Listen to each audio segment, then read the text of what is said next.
सुनिए अगर ध्यान से। बिरहा तो इस बिरहा को लीडर साहब तमाम कलाकारों ने गाया है। बहुत जना तो डराऊ गईल बना, ऐसा गोले बना कि मन हमके थाना पुलिस न धले। सुनिए भूमिका में लिखत हूं कवि जी कि धनियो धरती किसे कब कहाँ मिल गई, मुकद्दर उसे रास्ता है दिखाता। युधिष्ठिर अगर पापी निष्ठुर न होता, महाभारत का खूनी समर ना कराता। सिया खोज में कपिवर लंका गए, पूछ में आग रावण अगर ना लगाता। हजारों अभागन सुहागन न, हजारों सुहागन अभागन न होती,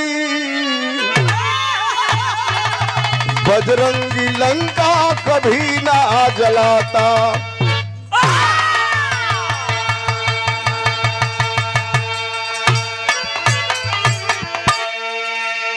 जमीनी विवाद था महाभारत में भी।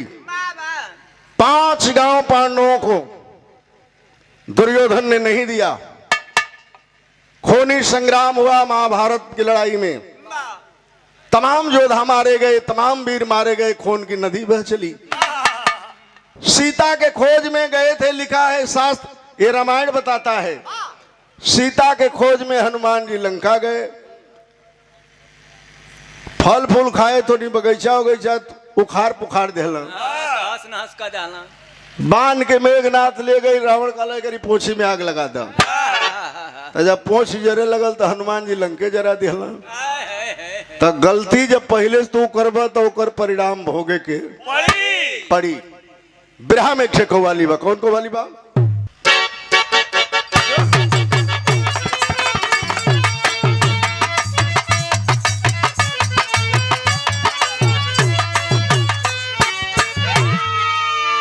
वह लाइन बजा दे हलन। अरे सब कुछ हमें अल्लाह के दिलवर ने दिया है।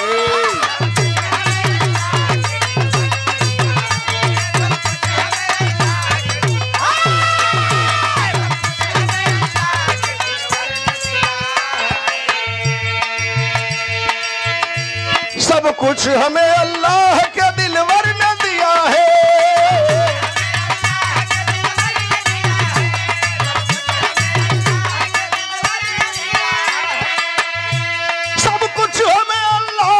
दिलवर ने दिया है रे, दिलवर ने दिया है। अरे कुरान मदीने के पैगंबर ने दिया है।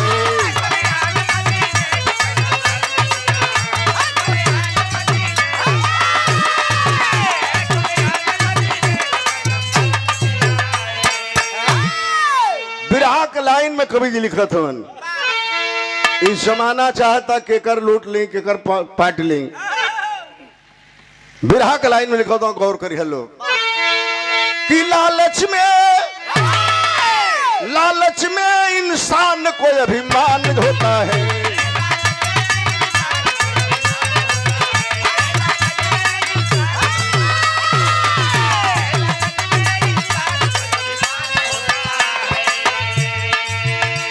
लालच में जब इंसान को अभिमान होता है,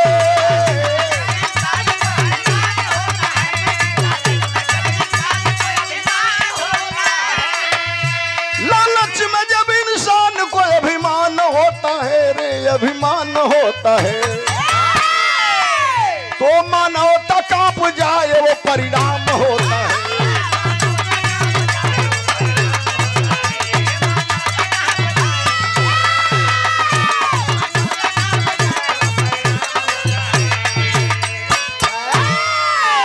यही से बिरहा की शुरुआत करता हूं। ले चल रहा हूं कहां की घटना है, कैसे इतनी भयानक घटना घटी है। फेसबुक चलाने वाले तो जानते हैं, पेपर पढ़ने वाले जानते हैं लेकिन जो लोग पढ़े लिखे नहीं है, गांव में रहते हैं, वो लोग किसी से सुने होंगे, वो अच्छी तरह से नहीं जानते हैं घटना कैसे घटी है। कहना है,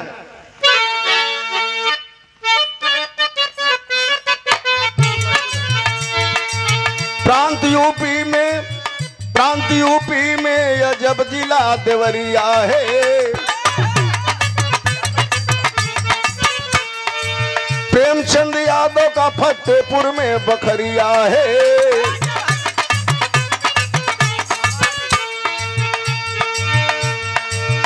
दुबे परिवार भी उस गांव में एक रहते थे।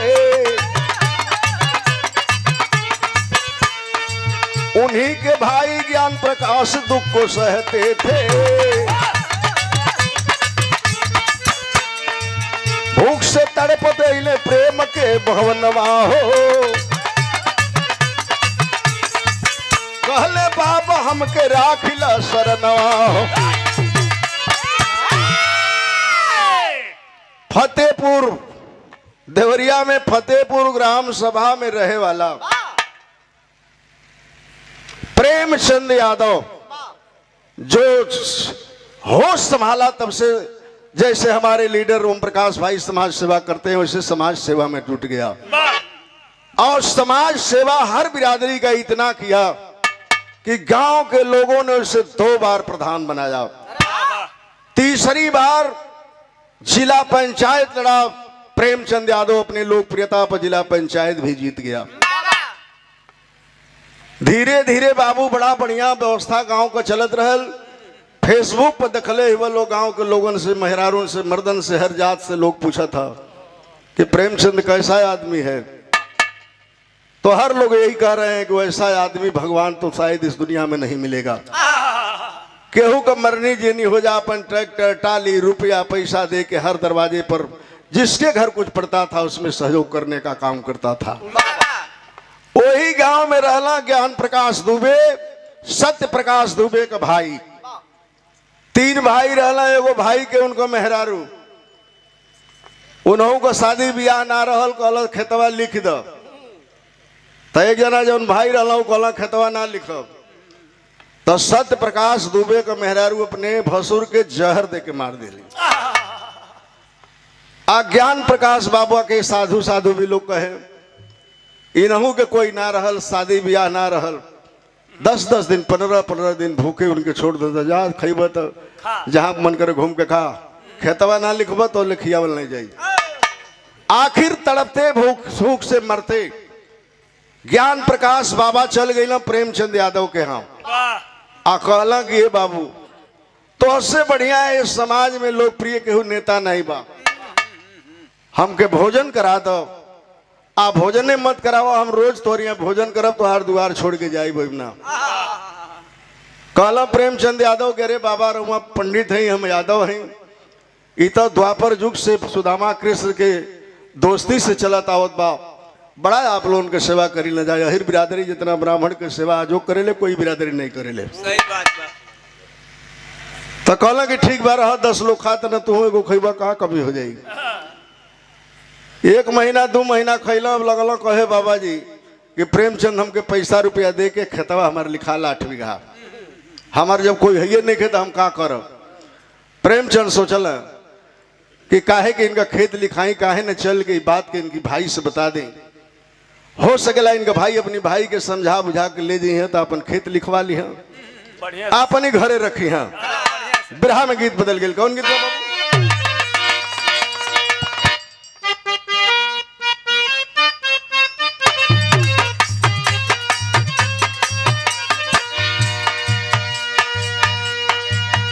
ये गीत बड़ी पुरानी है लेकिन बिरहा में बहुत कम मिली।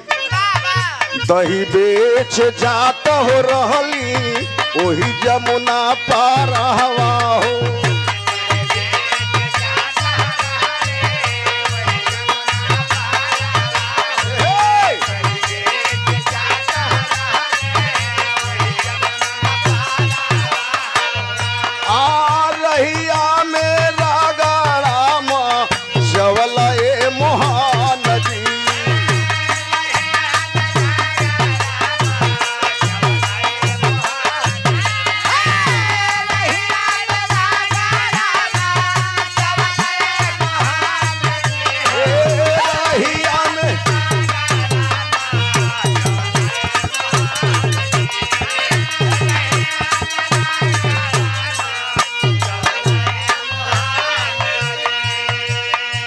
सादर 100 रुपये का पुरस्कार हमारे प्रमोद भाई चैनल वाले।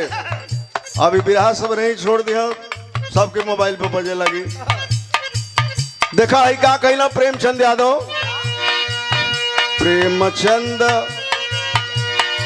चल गए ना बाबा घरे।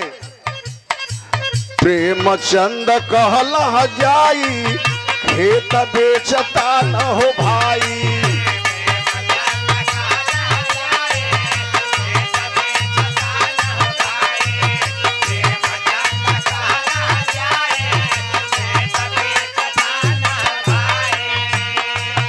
अरे सारी बतिया जाके समा झवला ये बिरान जी।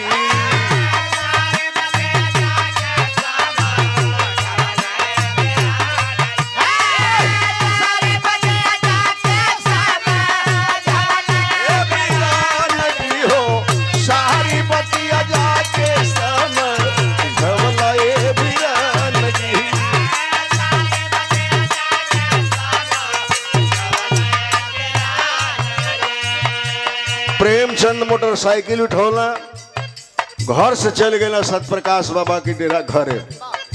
कहला गे बाबा तोर भाई आज 3 महीना से हमारे यहाँ भोजन करत हुआ, जिंदगी भर खैया उमा कोनो फर्क ना पड़ी, लेकिन एगो काम कहत हुआ कि बार बार हमके कहत ना हमार खेतवा लिखा लो। तो हम ही चाहता नहीं कि राउर भाई हुआ जाके अपने भाई के समझा बुझा के ले आई, उनको खेत बाड़ी लिखवा ले, उनको सेवा बर्दाश्त करी।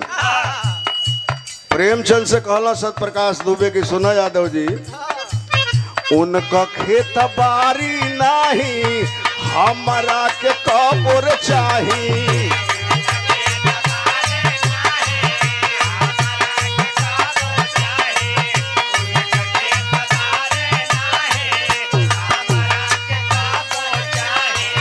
बाबा जी के बाड़ा समा झवला ये बिरान जी।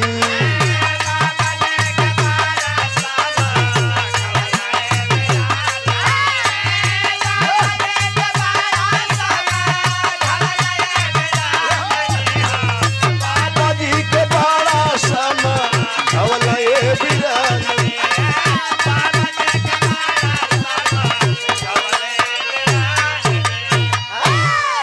बहुत प्रेमचंद यादव जाके समझौला। सतप्रकाश दुबे कहला कि सुना हमार भाई हो, उनसे हमार कोनो मतलब नहीं खे, जिंदगी में उनके एगो रोटी हम ना दे सकीला। आपन हक हिस्सा जौना बिरादर के मन करे, जौनी जात के मन करे बेच दा। तू लिखाला चाहे जमाना को लोग लिखा ले, वो खेत बाड़ी से उनकी हमारी मतलब नहीं खे। पहला प्रेमचंद यादव अपनी घरे कहला कि तुम्हारी भाई के गई लिया, कहता ना हम उनका खेत ना ले। तो ज्ञान प्रकाश बाबा कहला कि हम खेतवा जब दे तो तोहके दे, दुनिया में केहू के ना दे, जमाने के हिसाब से हमके पैसा दो, हमार खेत लिखवा लो। पैसा दिहला और लेके चलना बैनामा करावे, 2014 में खेत रजिस्ट्री करावे लेके चलना प्रेमचंद यादव दुबे जी के। का भाई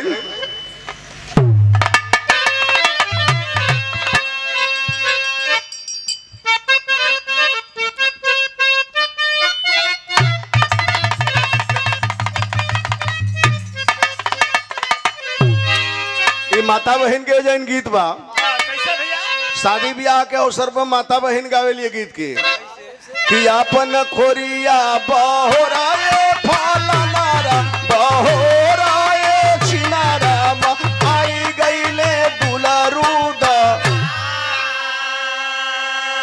खुली गईले खोई छटकी गईले लेरुआ छटकी गईले लेरुआ अरे खुखू खुखू हसेला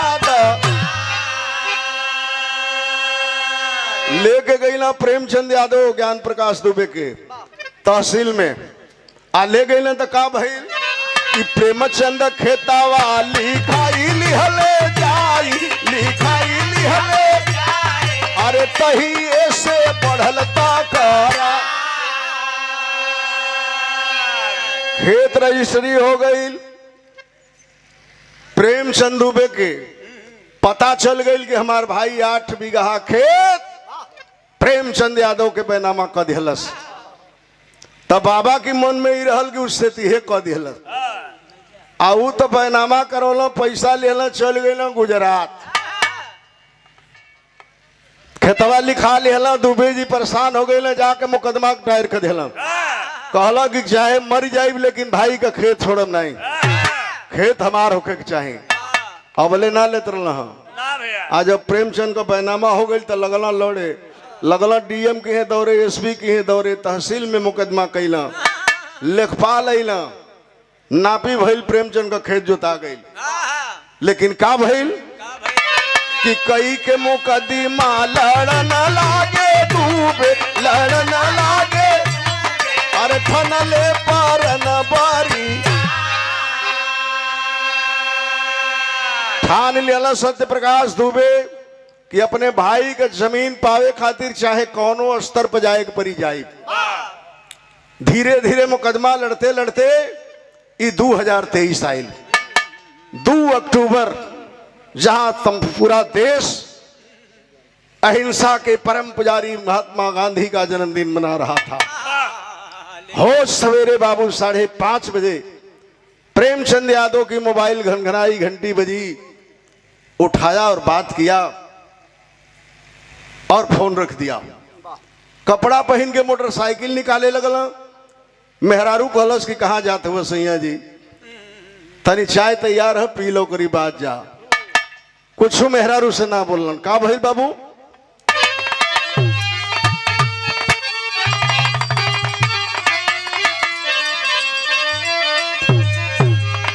ये बाबा दादा के जमाना में गीत गवाए आजो लचक बाय माँ अरे सुन कैला रजऊ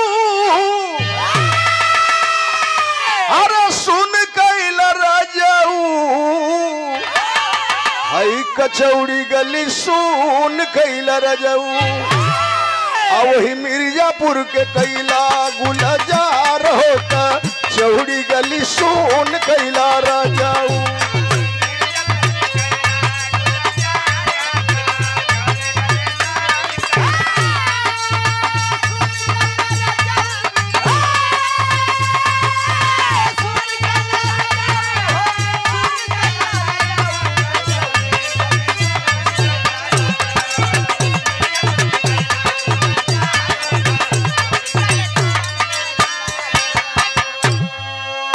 कलश मेहरारू की चाय पी ले जा कहाँ जात हो इतना कौन फोन आ गई इमरजेंसी के कुछ मेहरारू से ना बतौलन का कैला है क्या सवार होई गईले अरे सवार होई गईले की वही गाड़ी पे सवार होई गईले आ फोन सुनी भैला बेकरार हो की गाड़ी पे सवार होई गईले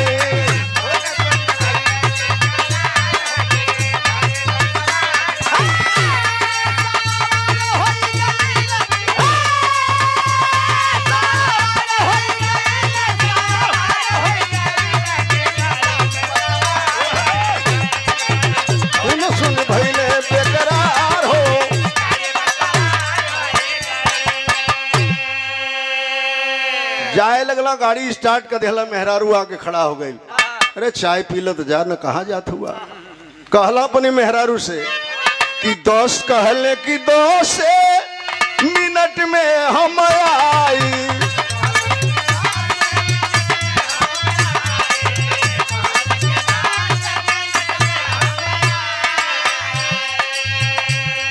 अरे जनल न लाल की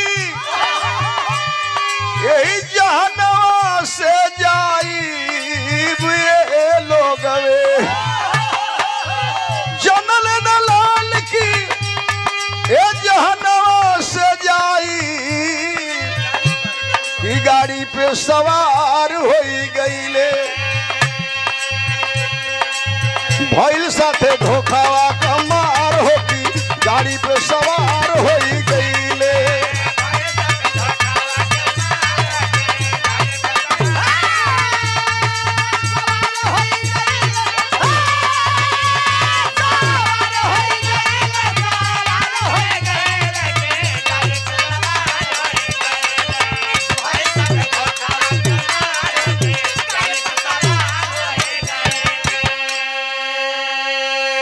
कोनो व्यक्ति फोन कैलस कि पंडित जी दुबे जी बहुत परेशान हुआ, उनका ट्रैक्टर के आरसी कट गई बा बहुत लंबा।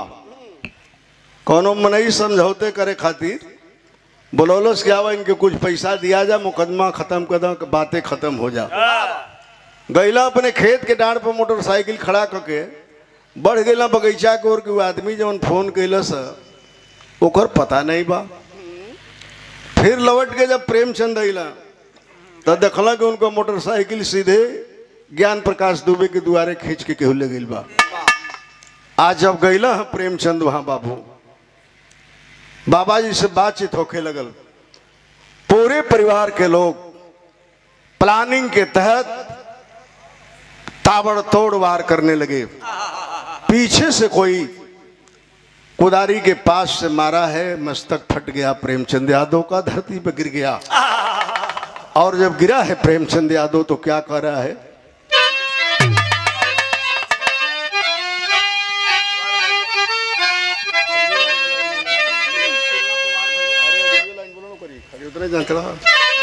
के सिरवा प्यार कैले ए पंचो प्रेमचंद गिरी गईले। अरे रोवे लगल दुबे जी के हे पंचो धई के चारा नावा, कहल कि लेला जमीनिया बाबा हमरो मकनिया के, बचवा नाथ वही है हमर मारमती जनावा। कहला कि बाबा ये धन दौलत यही जा रही जाई हो बाबा, यही खातिर फैसला करे के बोलोला हमार जान छोड़ दा, हमार बेटी अनाथ हो जाए, हमारे इकलौता लड़का अनाथ हो जाए, दुनिया में कोई परवरिश करे वाला नहीं बा। चाहता अपन जमीन ले लो, हमारो जमीन ले लो, हमार मकान ले लो बाबा। लेकिन ताबड़तोड़ वार करते रह गए बाबू। अंत में मरने से पहले क्या करने लगे प्रेमचंद यादव कि तड़पत जीवनिया आज मांगे लागल पनिया के, अरे तनिको रहम नाही हऊ कैले बेईमानवा। पानी मांगते मांगते पानी पिला दीजिए बाबा। अंतिम सांस ले लिया, कोई गणासा से मार रहा था, कोई दाव से मार रहा था, कोई कुदारी से मार रहा था। मर गया प्रेमचंद यादव उस दुबे के दरवाजे पे तड़प तड़प करके। का भइल कि रुकी गईली ससिया दुआरे दुबे के लसिया बा, अरे फोन के हु कइल भारी भइल बा घटनवा।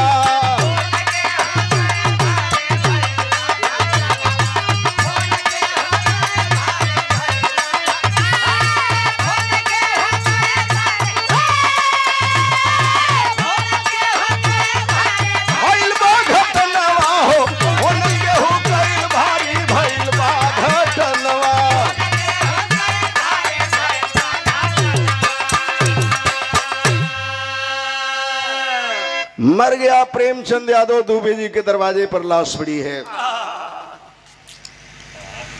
उसी मोहल्ले से चाहे पुरुष हो चाहे औरत हो, किसी ने प्रेमचंद के घर फोन किया और बताया कि दुबे परिवार के लोगों ने प्रेमचंद की हत्या अपने दरवाजे पर कर दिया है। सुनी है बाबू, प्रेमचंद की औरत पागल होके गश्त खा के गिर गई, आंगन में दहाड़े मार के रोने लगी। बेटियां चिल्लाने लगी, मासूम उसका बेटा गिर गया धरती पर, छटपटा के रो रहा है। मातम पसर गया उस परिवार में। गुप्त दान, अच्छा ये गुप्त दान बा भाई की तरफ से। मातम पसर गया बाबू। यह बात जंगल में, जंगल की आग की तरह से पूरे ग्राम सभा में, पूरे क्षेत्र में फैल गई। सुनने वालों के रोंगटे खड़े हो गए कि हमारे क्षेत्र के मसीहा की हत्या किसने किया है। फोन फोन से लोग बतावे ला, दुबे जी मार दिया, दुबे जी मार दिया, उनका पूरा परिवार मार दिया। तब बिरहा के शैली में कवि जी लिखलन है,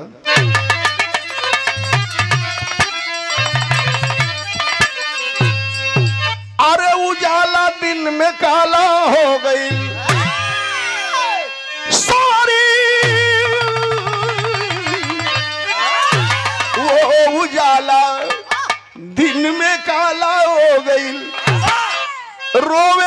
कृष्ण सुदामा सुन के द्वापर वाला, रोवे कृष्ण सुदामा सुन के द्वापर वाला, उजाला दिन में काला हो गई। क्षेत्र के लोग, गांव के लोग, बाबू जो ही हथियार पाया लेकर के उन्मादी भीड़ चल दी दुबे जी के दरवाजे के तरफ। आज अब भीड़ चलल बा, उस समय को बात के बजिल खड़म बिरहा में गीत बा।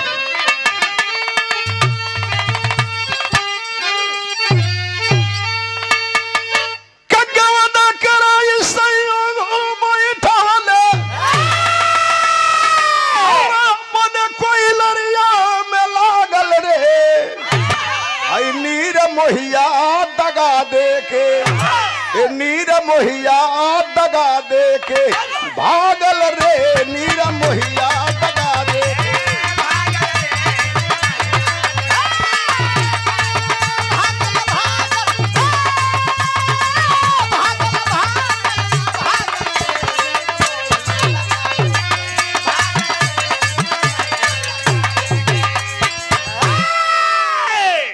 इसको कहते हैं ओम प्रकाश लीडर जी समाज सेवा। उस परिवार से कोई नहीं गया प्रेमचंद के। प्रेमचंद का एक भाई है सुभाष, जो देवरिया में मकान बना के रहा करते हैं। 6 महीना साल भर पर कबो कबो घरे आवेला, लेकिन भीड़ जब चलल उस समय के बाद कभी लिखल है सुनी के मरनवा न आवे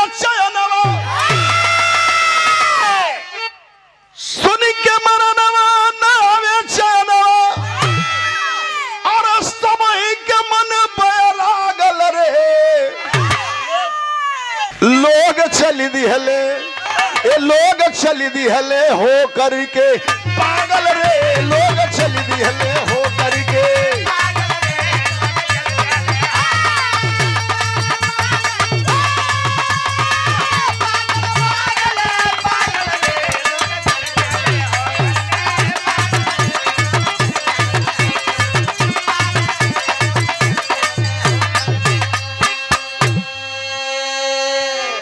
जमाने की भीड़ चल दी, केहू के हाथ में लाठी बा, केहू के हाथ में गणासा बा, केहू के हाथ में बल्लम बा। अब झूठ के साथ उसका प्रेमचंद यादव का ड्राइवर, नवनाथ मिश्रा उसका ड्राइवर था, अंगरक्षक भी था। लोग ये भी बता रहे हैं कि वो प्रेमचंद की बंदूक लिया और लेके साथ वो भी भीड़ के चल दिया। का भाई लो जन गए थे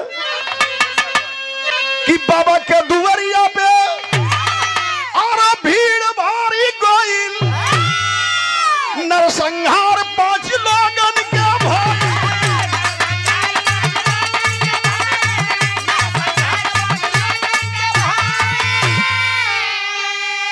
और घर में खुनवा का धार बहे लागल रे, लोग चली हले हो करके।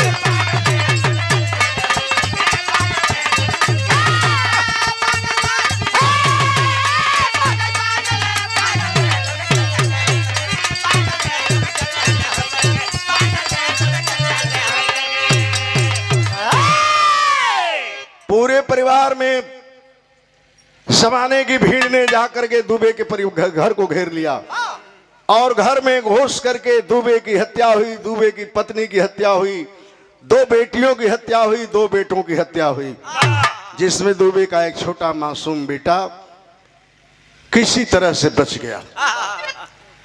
लेकिन भीड़ ने अपने जाने में किसी को छोड़ा नहीं था जिंदा। एक लड़का जो है दुबे का, जो आज फेसबुक पर बयान दे रहा है, दिवेश तिवारी, दिवेश दुबे, कि हम बलिया कथा करने गए थे। वो समय पहरा कौन चलत रहा है? पितरपक। पितरपक में कोनो कथा ना होला। हम मीडिया वाला भाई लोगों से सवाल कैले बनी कैसेट में कि तनी वो दुबे जी से ये लोग पूछता लोग कि कौन बलिया गांव में गई लला तनी चला के करी घरे, वो जब पता लगा जागल बगल को लोग बताई ना कि जिन कथा कैले बना, तो विधायक की गाड़ी में घूम रहे हैं। लेकिन किसको दोष दिया जाए? हत्या ब्राह्मण की हो, हत्या हरिजन की हो, एहर की हो, किसी बिरादरी की हो, गोंड की हो, लोहार की हो, कुहार की हो, जान तो जान होती है। गलती तो दुबे ने किया था, मासूम बेटा ने कोई गलती नहीं किया था। आज सजा तो उसके मासूम बेटे भोग रहे हैं, उसके मासूम बेटियां और बेटे भोग रहे हैं। लेकिन जमाने को कभी जी ने उलाहना दिया है, क्या करा है?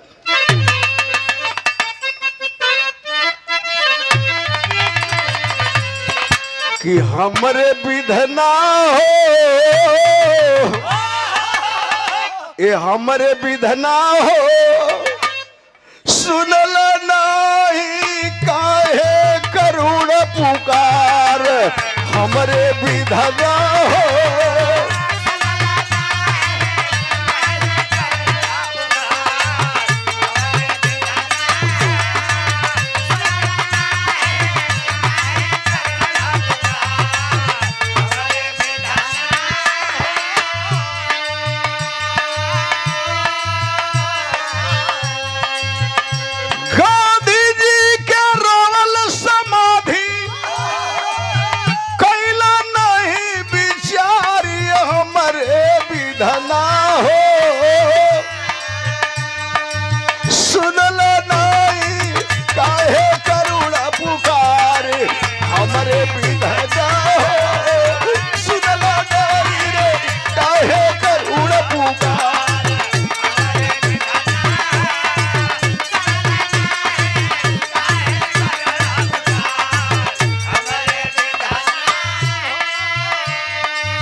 अगर ऊपर वाला भी है तो मालिक आपको उलाहना कवि की कलम दे रही है कि आप चाहे होते तो हिंसा नहीं होती। तू ही जग के मालिक बाड़ा, तोहरे सगरो राचल,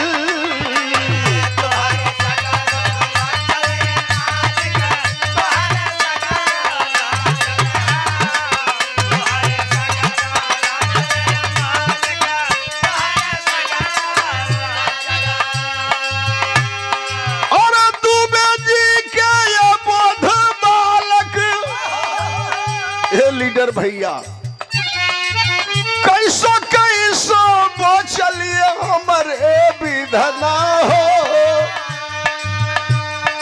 सुन के रोवे यूपी और बिहार, हमरे विधना हो।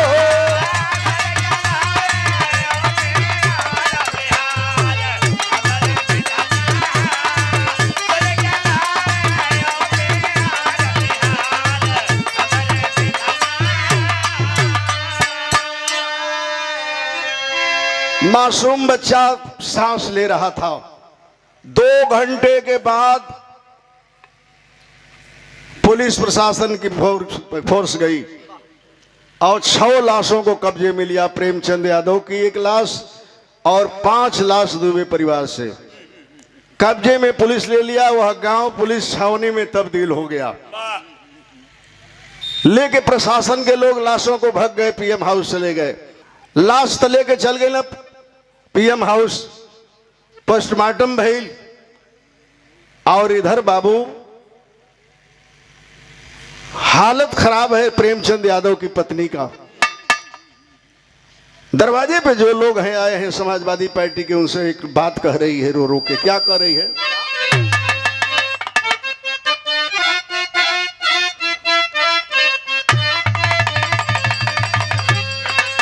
रोवे प्रेमशीला हमर मुअला साजनावा देखाई देता,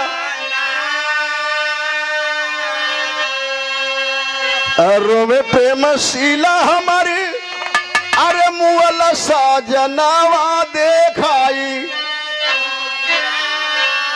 आ फूटल चूड़िया कंगनवा देखाई देता ना।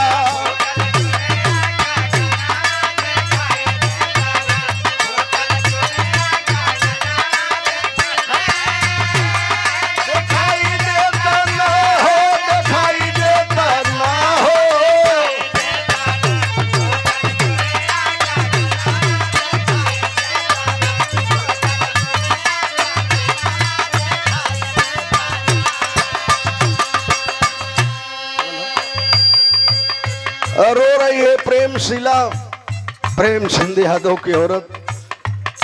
कोई सुनने वाला गुहार नहीं है शासन प्रशासन में उसका। जमाने के लोगों से कह रही है,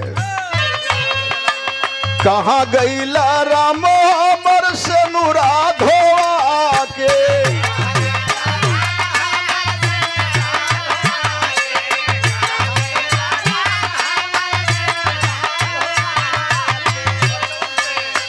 बचवन के हमारी तू टुअरा बना के।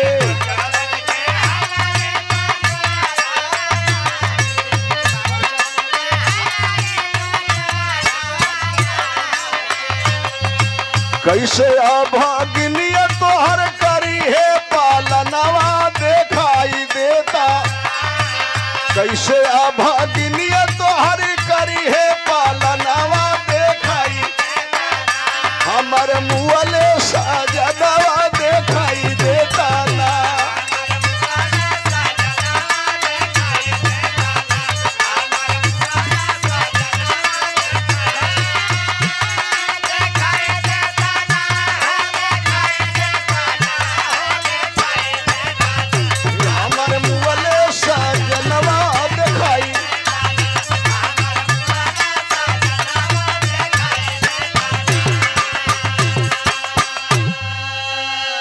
दुबे परिवार में जो लड़का है द्वेष, प्रशासन के लोगों ने उससे चिता में अग्नि भी दिलवाया, दर्शन भी कराया, लेकिन इस बदनसीब पत्नी को मरे हुए पति की लाश का दर्शन भी पुलिस वालों ने नहीं कराया।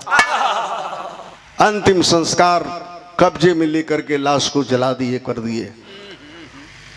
इतना जब हो गई बाबू, तब आल्हा में कवि लिखा था न, तुम आगे देखा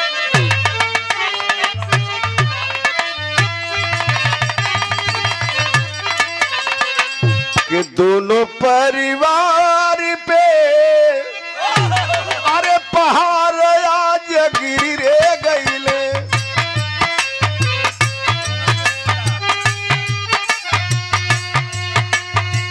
रोवे प्रेमशील केहू सुने ना गोहार। कुछ राजनेता रंग जातिगत चढ़ावे लगले। शोक सभा कैले वही दुबे के दुआर। नाम सुने होंगे आप लोग, वही देवरिया का सदर विधायक सलामणि त्रिपाठी उत्तर प्रदेश के सभी ब्राह्मण वर्ग को ऐलान किए और उत्तर प्रदेश के कोने कोने से सभी ब्राह्मण जुटे दुबे के दरवाजे पे। कोई 50 लाख चंदा दिया, कोई 20 लाख दिया, कोई करोड़ों दिया। और वहां यादव बनाम ब्राह्मण की लड़ाई राजनेताओं ने शुरू किया। आयनी और का होके लगल, आके कर्मचारी अधिकारी नापी करे लगले। नोटिस लागल ढोही तोहर घरवा रे दुआर। सब एकदम जातिगत खोल करके जात का नंगा नाच करने लगे ब्राह्मण समाज के नेता और लोग। तब पुलिस अधिकारी आके खेती बाड़ी मकान नापे लगला। ये जो मकानिया बंजर में ढहाई बुलडोजर से 3 दिन के अंदर बुलडोजर चलना चाहिए। सुन के समझ बाती तब, सुन के समझ बाती तब रुतबा में आई रे गईले। आई है अखिलेश जब मिलल बा समाचार। सूचना आई फला 16 अक्टूबर को माननीय पूर्व मुख्यमंत्री समाजवादी पार्टी के राष्ट्रीय अध्यक्ष अखिलेश यादव आ रहे हैं। आज अब यह सूचना मिली, भाई ओम प्रकाश लीडर बैठे हैं, हमारे रामायण यादव, ये तमाम नेताओं का हुजूम पहुंचा था वहां। हमारे जिला अध्यक्ष दूधनाथ यादव जी, चंद्रकांत मौर्य जी, सभी लोग गए। हर जिले के समाजवादी जुट गए। लाखों की भीड़ लग गई। पुलिस के बस की बात नहीं रह गई थी। लेकिन अखिलेश जी आए थे मुख्यमंत्री जोगी जी हॉस्पिटल में और दुबे के घायल बेटा से मिलकर चले गए। एक बार भी उस बेसहारा बच्चों के पास जाने की हिम्मत नहीं जुटाए।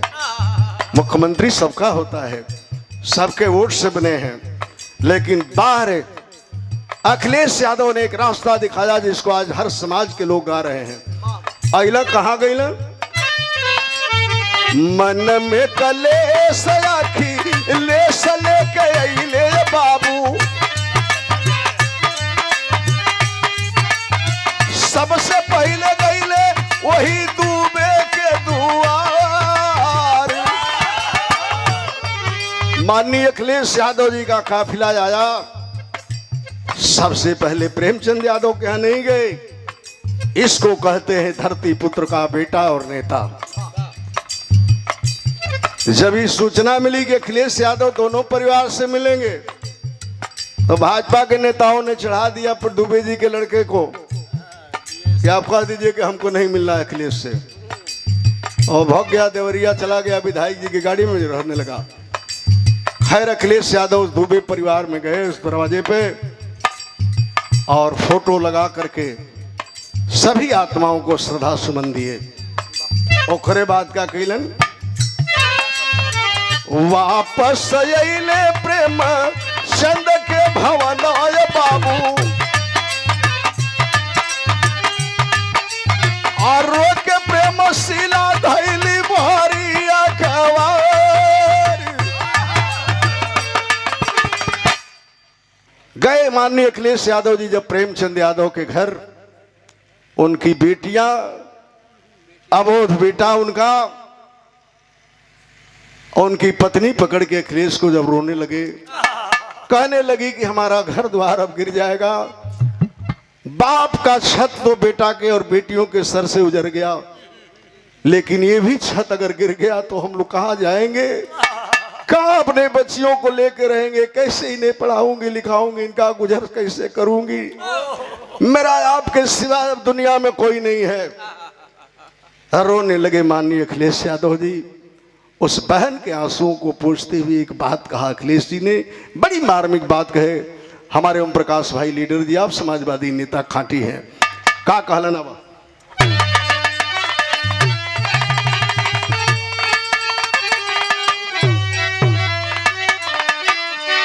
कहलन की बहन रुपया पैसा तो दे सकीला, घबराना मत, तुम्हारा अगर घर बुलडोजर से ढह जाएगा, एक आवाज अगर दे दो तो 1 करोड़ समाजवादी एक एक सिक्का देंगे तो घर तेरा बन जाएगा। इससे आली आसान कहलाने के बाद कि तोरी मांगी के ऐसे नुरवा ना ले आईबे बहिनी, आर पार लड़के न्याय हम दिलैबे बहिनी।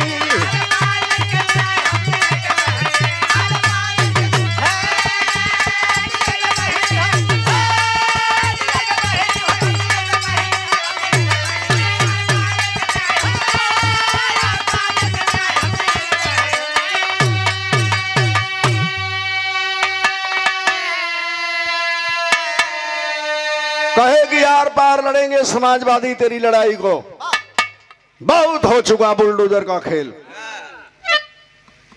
और एक बात सुन लो, तेरे सर पे हाथ रख के कसम खाता हूं, ये तुम्हारी बेटियां जो हैं 2 और एक बेटा है, आज से समझना कि अखिलेश यादव की बेटियां हैं और अखिलेश यादव का ही बेटा है। कहलन अखिलेश यादव कि बेटिया तुहार जाना हमारे ही बेटा, अब प्रेमचंद से महान हम बनाए भी एक नेता।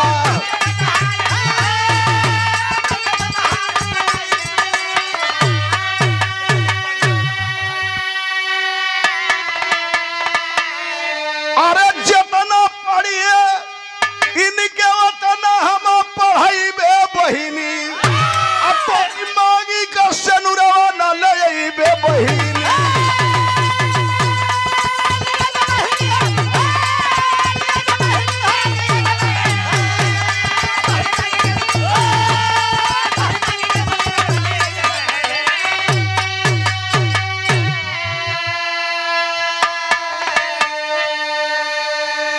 कुमार अखिलेश यादव कहे कि तेरे मांग का सिंदूर तो बहन नहीं ला सकता हूं, लेकिन इन बेटियों को अपना बेटी मान के और बेटा को पढ़ा दूंगा, लिखा दूंगा। तुम्हारा पति समाज का एक ऐसा नेता था लोकप्रिय, तो इस तुम्हारे बेटे को भी पढ़ा करके उससे बड़ा नेता बना दूंगा। यही कह करके बाबू ढाढ़स बधा के अखिलेश चले गए। और एक यादव वकील उससे 2 दिन पहले हाई कोर्ट में अपना अपील किए थे, जिस पर हाई कोर्ट ने रोक लगा दिया है कि बुलडोजर नहीं चलेगा। लेकिन जो रास्ता दिखा के गए अखिलेश, कहना है अंतिम लाइन है कि देवरिया में यही धन्य को के गईला अखिलेश, 27 में आईबा तो के जोहत बा परदेश।